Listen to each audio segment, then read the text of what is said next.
Eh bien après les marées de la Cabanette, on se retrouve de nouveau en compagnie de Titou. Mais cette fois-ci, c'est sur l'eau, en plein cœur des Bouchots, qu'on va s'adonner, je dirais, à ta passion numéro 1, puisqu'on va faire de la chasse sous-marine.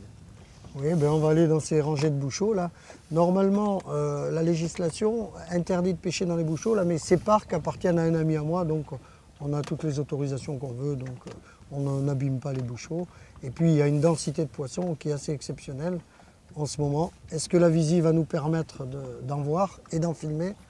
Nous allons le savoir dans 5 minutes. Alors où est-ce qu'on se trouve là, Titou, exactement? Alors là, on est entre la pointe de l'Aiguillon et la Tranche-sur-Mer. Dans ces moulières, il y a énormément de balistes. Il y a des sards, mais ils ne sont pas très gros. Quelquefois, il y a des royales, des dorades royales, mais pas trop dans cette zone, un peu plus vers l'extérieur. Par contre, il y a énormément de bars, énormément. Et alors, le poisson sublime, c'est le maigre ici. On va aller à la renverse de courant, on va essayer d'aller sur la zone à maigre plus spécialement. Donc pour l'instant, on va continuer le baissant. Voilà. On va attendre l'étale et après on ira plutôt essayer de voir si on peut trouver un maigre. Ou si surtout tu peux trouver un maigre. Je te laisse partir devant, tu vas voir s'il y a du poisson. Et si jamais il y a un peu d'activité, je viendrai te retrouver.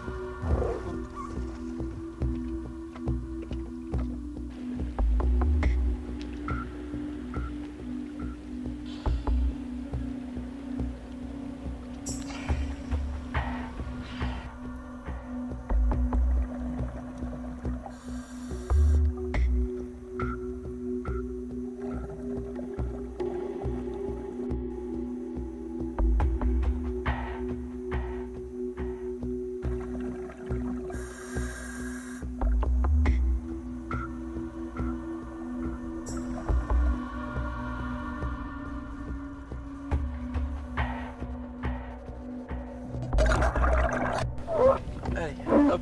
Bon, bah, il me reste plus qu'à me mettre à l'eau pour aller retrouver Titou, qui va me donner toutes les indications afin d'être le mieux possible dans l'eau et puis éventuellement de pouvoir tirer un poisson.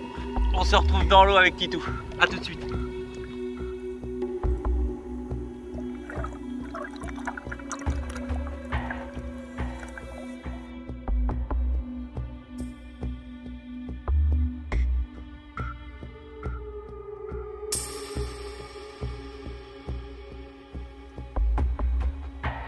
Une question, une vraie question.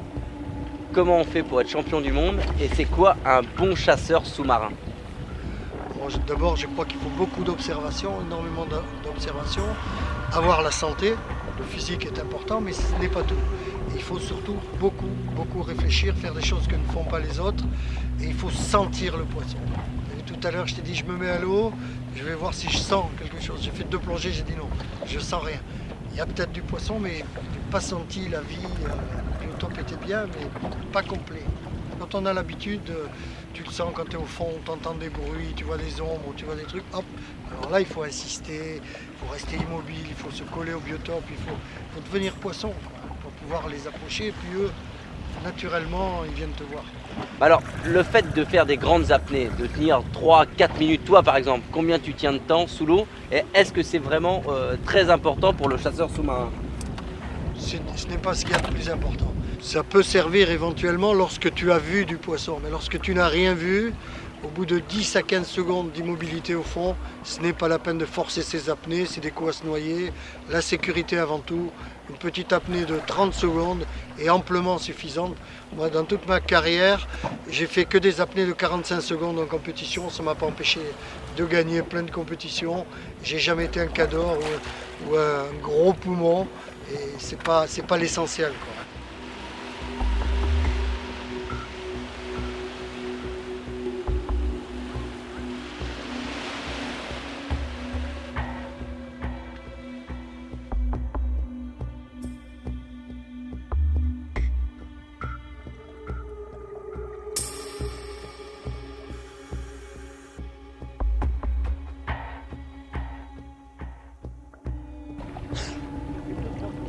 D'accord. C'est quand même dur physiquement, il y a un coefficient de 90, il y a de plus en plus de courant. Donc moi je reste un petit peu sur le bateau en attendant que Titou fasse ses plongées.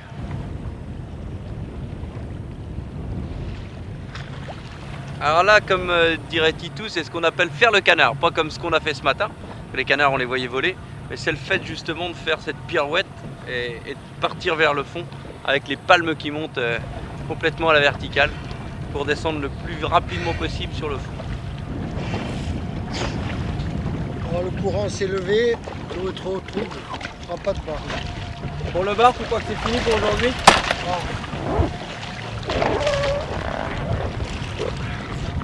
Ah, t'as fait un joli mulet quand même. Ouais, le courant s'est levé. La Coef 90, là c'est un peu gênant. Ah, joli quand même. C'est juste. Dis-moi, tout à l'heure, quand je plongeais, j'ai vu, tu sais, sur ces espèces de têtes de roche, des poissons. J'avais jamais vu ça. Des espèces de poissons, un petit peu comme des petits marbrés, mais un petit peu plus longs, plus brillants. Je ne sais pas ce que c'était. Ce sont des gros tacos. Ici, ils changent beaucoup de couleurs. Ils sont zébrés comme ça. Et après, ce qu'il y avait à côté, c'était des balistes. Et plein de balistes. Ce sont des poissons un peu de l'Atlantique Sud qui remontent. Et on en voit de plus en plus.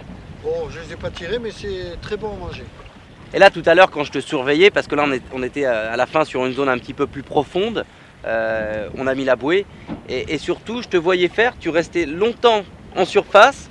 On avait l'impression que tu observais et tu plongeais au bout de des fois 2, 3, 4 minutes. Tu te reposes, tu fais quoi là à ce moment-là? À ce moment-là, le plus important, concentration.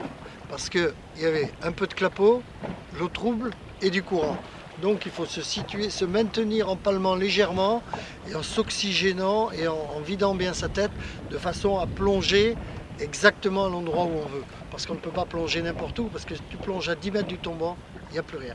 La vie se situe toujours près des tombants parce que ça génère un courant, parce que la nourriture se trouve là et c'est toujours là qu'il faut plonger. Donc c'est pour ça, tu avais l'impression que je restais immobile, mais en fait c'était de la concentration et le fait que je me maintenais au courant tout simplement. Si toi tu avais un conseil à donner à tous les jeunes chasseurs sous-marins, ça serait lequel?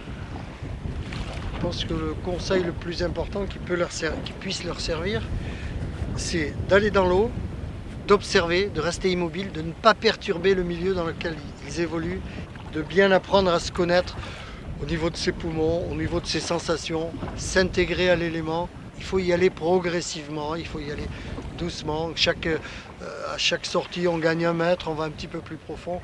Et il faut surtout beaucoup d'observation et de connaissance de soi. Je pense que c'est essentiel. Alors tu préfères la chasse au canard ou la chasse sous-marine? Les deux, mon général, parce que en fait, si on me demandait de choisir, j'aurais du mal. J'aurais beaucoup de mal parce que je suis passionné de canard et je suis passionné de mer et de chasse sous-marine. Et ça, c'est difficile à partager. C'est les deux.